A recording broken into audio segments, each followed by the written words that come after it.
Halo, dan selamat datang kembali. Di tempat ini, kamu tidak perlu menjadi siapa-siapa, tidak perlu menjawab pesan yang tertunda, tidak perlu merapikan pikiran, tidak perlu memahami apapun malam ini. Jika napasmu terasa berat, itu tidak apa-apa. Jika dadamu terasa penuh, atau kepalamu masih bising, itu juga tidak apa-apa. Malam tidak meminta penjelasan. Ia tidak menuntutmu untuk cepat tenang. Ia hanya hadir dan menunggu. Cukup dengarkan dan biarkan tubuhmu melakukan sisanya. Malam selalu tahu kapan seseorang terlalu lelah untuk berpura-pura kuat. Ada kelelahan yang tidak tinggal di bahu, tidak menetap di punggung, tidak terlihat di langkah. Ia bersembunyi di sela-sela pikiran, di ruang kecil antara satu ingatan dan ingatan lain. Kelelahan yang tetap ada, meski seseorang masih tertawa, masih berbicara, masih bergerak, namun terasa jelas saat semua itu berhenti, saat tidak ada lagi yang perlu dilakukan, dan seseorang akhirnya duduk dengan dirinya sendiri. Dan pada jam-jam seperti itulah, sesuatu yang tak biasa biasanya muncul, bukan untuk mengejutkan, bukan untuk menguji, bukan pula untuk memberi pelajaran, melainkan untuk menemani seseorang pulang ke dirinya sendiri. Cerita ini tidak terburu-buru. Ia tidak ingin sampai kemana-mana. Ia hanya ingin berjalan pelan dan menemanimu selama kamu masih terjaga. Jika di tengah cerita ini matamu terasa berat dan pikiranmu mulai melayang, itu tidak masalah. Cerita ini tidak akan pergi kemana-mana. Ia akan tetap di sini, menunggumu, seperti malam yang tidak pernah mengusir siapapun. Kisah ini dimulai bukan di sebuah kota, dan bukan pula di tempat yang bisa kamu cari di peta. Ia bermula di celah antara nafas yang ditarik terlalu panjang dan nafas yang akhirnya dilepaskan dengan pasrah. Di momen ketika seseorang berhenti bertanya dan memilih diam, ada sebuah rumah kecil yang hanya muncul ketika semua lampu telah dipadamkan. Bukan lampu jalan, bukan lampu kota, melainkan lampu-lampu di dalam kepala seseorang. Lampu tentang apa yang seharusnya terjadi, lampu tentang apa yang belum tercapai, lampu tentang perbandingan, lampu tentang penyesalan, lampu tentang rencana yang terlalu jauh. Satu persatu, lampu itu dibiarkan mati, bukan karena dipaksa, melainkan karena akhirnya tidak lagi sanggup menyala. Ketika semua itu padam, barulah rumah itu terlihat. Rumah itu tidak muncul tiba-tiba. Ia tidak melompat ke hadapan siapapun. Ia tumbuh perlahan, seperti bayangan, yang akhirnya diakui keberadaannya. Ia tidak terlihat dari kejauhan.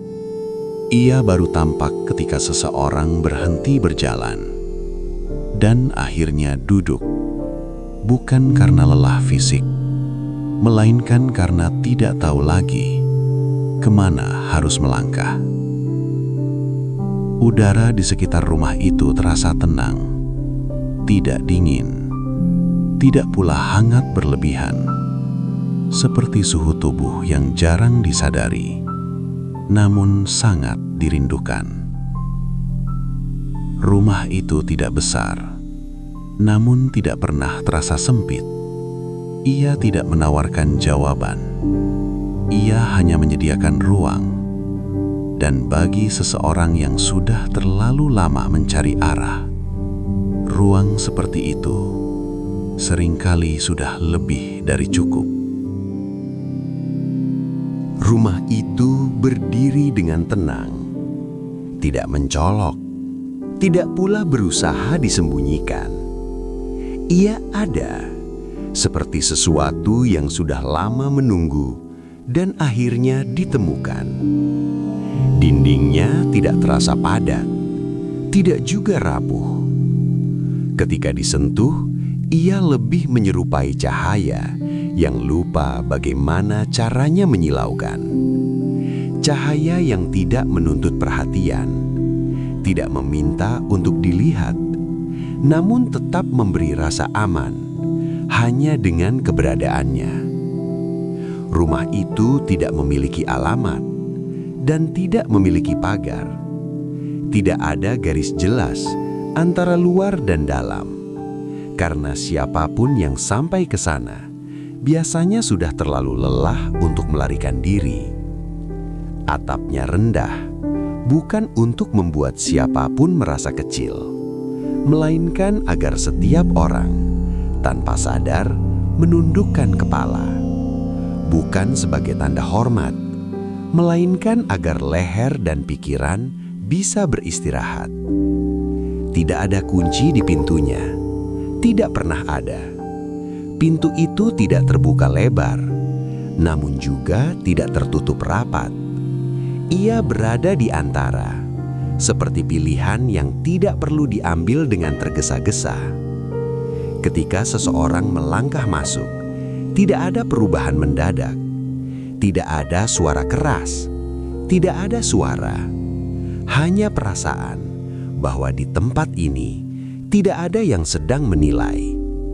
Udara di dalam rumah itu terasa lapang, seolah dinding-dindingnya tahu kapan harus memberi jarak.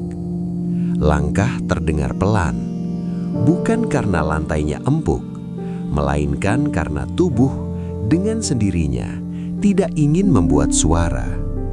Di rumah ini tidak ada yang perlu diburu dan tidak ada yang perlu dikejar. Waktu tidak berjalan lebih lambat. Ia hanya tidak lagi dikejar. Dan bagi seseorang yang sudah terlalu lama hidup dengan perasaan tertinggal, itu adalah rasa yang jarang dan menenangkan. Penjaga rumah itu tidak berdiri. Ia tidak pernah berdiri. Ia selalu duduk di kursi kayu dekat jendela, menghadap keluar, bukan karena menunggu seseorang, melainkan karena tahu seseorang akan datang saat sudah siap. Rambutnya memutih, bukan karena usia, melainkan karena terlalu banyak mendengar cerita tanpa menyela. Ia telah mendengar kisah tentang kehilangan, tentang kegagalan, tentang mimpi yang berubah bentuk, tentang harapan yang mengecil, dan tentang orang-orang yang tidak tahu kapan terakhir kali mereka merasa cukup. Ia mendengarkan semuanya tanpa terburu-buru, tanpa ingin memperbaiki, karena tidak semua cerita ingin diselesaikan. Matanya tenang, bukan karena tahu semua jawaban, tetapi karena tidak lagi mengejar makna. Ia tidak pernah bertanya siapa namamu. Ia tidak perlu tahu.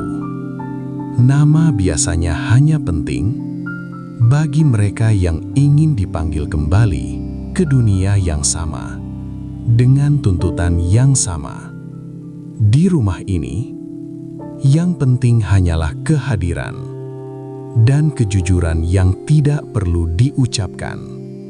Banyak orang pernah duduk di hadapannya dengan wajah berbeda, namun kelelahan yang serupa. Ada yang datang dengan bahu kaku, ada yang datang dengan napas pendek, ada pula yang datang dengan senyum yang sudah terlalu lama dipakai. Semua diterima dengan cara yang sama, dengan keheningan yang tidak menuntut apapun. Penjaga rumah itu tidak menawarkan nasihat. Namun malam ini, seseorang datang dengan cara yang berbeda. Ia tidak mengetuk, ia juga tidak ragu. Ia hanya berhenti di depan pintu, seolah pintu itu sendiri yang memanggilnya. Ia berdiri cukup lama, bukan karena takut, melainkan karena tubuhnya seperti ingin memastikan bahwa ia benar-benar boleh berhenti. Ia adalah seorang manusia muda. Wajahnya tidak terlihat sedih, namun juga tidak menyimpan harapan. Ekspresinya seperti seseorang yang sudah terlalu lama menunda rasa lelah dan lupa bagaimana rasanya mengakui bahwa ia capek. Matanya terbuka, tetapi pandangannya seperti berhenti beberapa langkah sebelum dunia, seolah dunia sedang terlalu jauh untuk disentuh. Ia telah berjalan terlalu lama, mengikuti arah yang tidak pernah benar-benar ia pilih, mengiyakan banyak hal tanpa sempat bertanya apakah ia sanggup. Malam ini, ia tidak ingin berjalan lagi. Ia masuk tanpa suara. "Kau boleh duduk," kata penjaga rumah dengan lembut. Manusia muda itu duduk di lantai, bersandar pada dinding, dan menghela nafas. Nafas yang tidak dikejar, tidak dihitung, dan tidak dinilai. Nafas yang terasa seperti pertama kalinya ia bernafas hari itu. Beberapa saat, ia tidak berkata apa-apa, seolah kata-kata masih terlalu berat untuk dikeluarkan. "Aku tidak tahu kenapa aku sampai di sini," katanya akhirnya, dengan suara yang pelan, namun jujur. Penjaga rumah tersenyum tipis. Itu biasanya alasan yang paling tepat. Dan untuk pertama kalinya malam itu, manusia muda itu tidak merasa perlu menjelaskan dirinya sendiri. Di dinding rumah itu, ada beberapa pintu kecil, tanpa tulisan, tanpa tanda, tanpa janji. Pintu-pintu itu tidak memanggil, namun juga tidak menolak. Mereka hanya ada, menunggu, tanpa desakan. Pintu pertama terbuka dengan sendirinya, dan di baliknya bukan ruangan, melainkan suara. Langkah kecil di lorong sempit, tawa yang terpotong, terlalu cepat, nama yang dipanggil dengan nada yang tidak lagi ia ingat. Dadanya mengencang, tangannya mengepal, seperti mencoba menahan sesuatu yang sudah lama ingin keluar. Ia ingin menutup pintu itu, namun pintu tidak bisa ditutup dari luar. "Biarkan saja," kata penjaga rumah dengan suara yang tetap tenang. "Kau tidak harus mengerti, cukup dengarkan." Dan kali ini, manusia muda itu mendengarkan, tanpa membantah, tanpa menilai, tanpa mencoba menyusun makna. Suara itu tidak meminta maaf, tidak menjelaskan dirinya. Ia hanya ada. Dan ketika suara itu perlahan memudar, ia tidak pergi dengan tergesa-gesa. Ia pergi karena akhirnya Diakui, pernah ada. Pintu kedua terbuka pelan. Cahaya masuk, cahaya pagi, yang datang terlalu dini ke kamar yang berantakan. Meja dengan rencana-rencana yang tidak pernah selesai. Catatan kecil yang terlalu sering ditunda. Kursi kosong yang terlalu sering dibiarkan kosong. Aku pernah ingin menjadi seseorang, bisiknya, hampir seperti pengakuan. Penjaga rumah tidak langsung menjawab, "Kau masih seseorang," katanya akhirnya. Kau hanya berhenti memaksa. Dan untuk sesaat, kata-kata itu tidak terasa seperti nasihat, melainkan seperti izin. Pintu ketiga tidak terbuka dengan suara, ia terbuka tanpa tanda. Dan di baliknya tidak ada apa-apa. Tidak ada ruangan, tidak ada cahaya, tidak ada suara, tidak ada ingatan, hanya ruang kosong yang tidak dingin dan tidak menakutkan. "Kenapa yang ini kosong?" tanya manusia muda itu dengan suara yang hampir pecah. Ia tidak marah, ia tidak kecewa, ia hanya lelah. Penjaga rumah tidak langsung menjawab. Ia tetap duduk dan membiarkan keheningan berada di antara mereka. "Karena disinilah," katanya akhirnya, "kamu meletakkan semua yang terlalu berat untuk dibawa."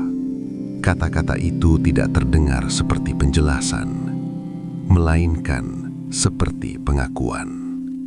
Dan di sanalah manusia muda itu berhenti menahan. Air mata jatuh tanpa perlawanan. Bukan tangisan yang meledak, melainkan bocor pelan, seperti hujan yang akhirnya turun setelah awan menyerah. Ia tidak mencoba mengusapnya, tidak juga menahannya. Ia membiarkan air mata itu ada, sebagaimana rumah itu membiarkannya duduk. Rumah itu tidak berguncang, tidak ada perubahan dramatis, tidak ada cahaya menyilaukan, hanya keheningan yang terasa sedikit lebih ramah. Keheningan yang tidak menuntut, tidak menilai, dan tidak menyimpan ingatan. Setelah itu, tidak ada lagi pintu yang terbuka, bukan karena tidak ada yang tersisa, melainkan karena untuk pertama kalinya manusia muda itu sudah cukup. Dan untuk pertama kalinya pula ia tidak merasa perlu menjadi siapapun selain dirinya sendiri.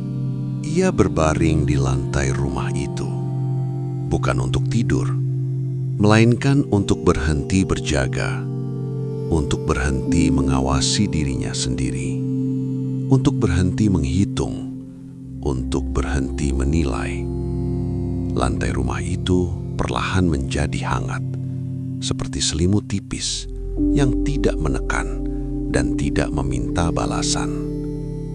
Hangat yang tidak ingin dimiliki, hanya ingin menemani. "Apa yang harus aku lakukan sekarang?" tanyanya pelan. Penjaga rumah tidak tergesa-gesa menjawab. "Tidak ada," katanya akhirnya. "Dan itu bukan kegagalan. Kau tidak perlu kembali seperti sebelumnya," lanjutnya. "Kau hanya perlu cukup berani untuk tinggal sebentar." Kata-kata itu tidak terdengar seperti perintah, melainkan seperti izin untuk berhenti sejenak.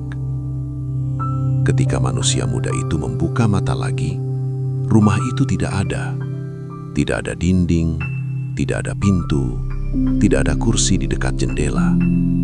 Namun rasa hangatnya tertinggal, seperti cahaya yang masih terasa, meski lampu telah dipadamkan.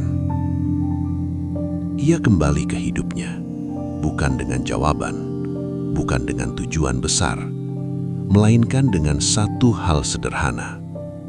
Ia tahu jika suatu malam ia kembali lelah, jika lampu di kepalanya kembali menyala terlalu terang, ada tempat yang tidak perlu dicari. Tempat itu akan muncul saat ia berani memadamkan semuanya dan duduk. Selamat malam. Jika kamu masih terjaga, tidak apa-apa. Cerita ini tidak dimaksudkan untuk membuatmu tertidur. Ia hanya ingin menemanimu sampai kamu tidak merasa sendirian lagi. Dan seringkali, itu sudah lebih dari cukup.